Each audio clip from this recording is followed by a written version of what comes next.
Estamos aqui no diretório estadual do Partido Democrático Trabalhista de São Paulo, com o jornalista Vinícius Costa, e ele vai nos contar um pouco sobre o projeto do PDT em relação às alianças futuras e também, que ainda está um pouco incerto, mas também do que já foi feito, e o que é a visão dele como jornalista e também como militante político sobre o cenário das alianças no Brasil. Boa tarde. Boa tarde.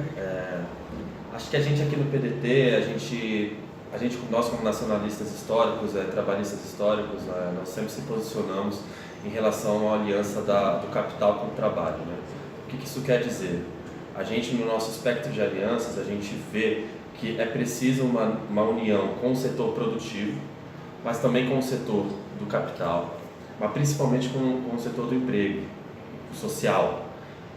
A gente defende principalmente a base da pirâmide, que essa base se empodere a partir da produção e do consumo, mas de uma produção de alto valor agregado, que é a nossa herança do Estado moderno com Getúlio Vargas, uma produção industrial, uma produção de empregos sindicalizados principalmente, que a gente tem um respeito pelo trabalhador, mas que também não deixe o produtor de lado. A gente entende essa peculiaridade, essas peculiaridades do sistema atual econômico que a gente vive. A gente sabe que a gente precisa dessa aliança que, historicamente no Brasil, ela foi complicada.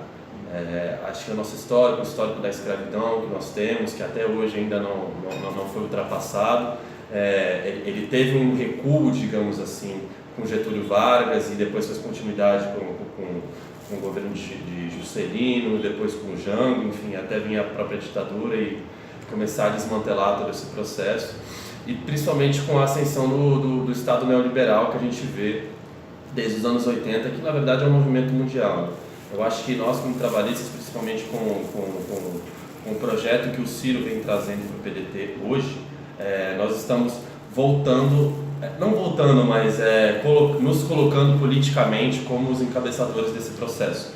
E no nosso leque de alianças, nós falamos principalmente com esses setores. Então, a gente dialoga principalmente com a esquerda mais progressista, é lógico, nós tentamos ficar ali próximo desse campo, mas também não deixamos de dialogar com setores mais alinhados ao capital, como o próprio Centrão, que são muitos representantes industriais, o próprio Ciro, que teve uma relação com Benjamin Steinbrück, da CSN, enfim, empresários nacionalistas, industriais nacionalistas, que precisam de um ideal de país, de uma estrutura econômica que faça o próprio capital deles se elevar. E isso, a gente entende que isso vai fazer o país voltar a crescer e voltar a crescer com sustentabilidade. Então, o nosso leque de alianças, ele passa justamente por essa aliança entre o capital e o trabalho. E como você vê as alianças, por exemplo, de partidos históricos de esquerda com partidos de direita que antes eram inimigos, agora se aliam para conseguir cargo com essa troca de favores? Então, como eu te disse, eu acho que na política o que a gente tem que entender é para onde a gente vai. Quando a gente fala de aliança entre capital e trabalho, a gente fala com setores da direita e com setores do centro. Querendo ou não, essa, digamos assim, briga que existe entre esses próprios setores, quando a gente pega o capital rentista e o capital industrial, você não pode ter uma alta taxa de juros, porque isso vai fazer a produção industrial ter muitos problemas.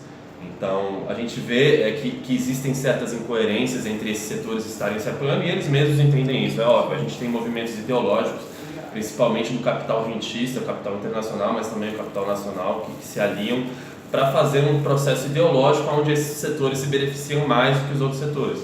Então, você tem uma curva, às vezes à direita, como a gente está vendo agora, principalmente com o Bolsonaro, que acabou de anunciar o Joaquim Levy, que foi do governo do PT, da esquerda, que foi quando começou a degringolar todo o projeto lulopetista, que foi ali no Ministério da Fazenda tendo uma gestão totalmente austera, neoliberal mesmo, e você está vendo que ele está com o Bolsonaro à direita.